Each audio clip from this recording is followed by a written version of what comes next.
ó. Vai juntando essa secreção aqui, ó. Se não limpar bem aqui na base, dá um mau cheiro danado, viu? Não precisa ficar com medo. Não precisa ficar com medo, levanta, segura no clipezinho assim, levanta, pode limpar lá dentro.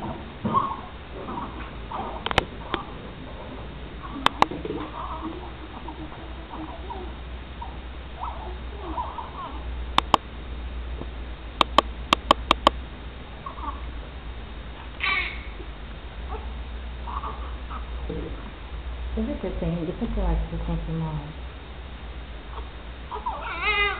Você já não olhou, não? Ela falou alguma coisa? Não, geralmente faz a primeira coisa, assim.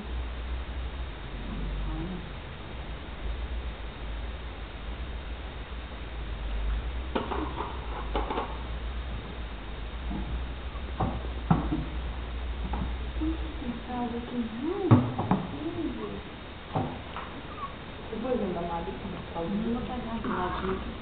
Posso aqui do ladinho?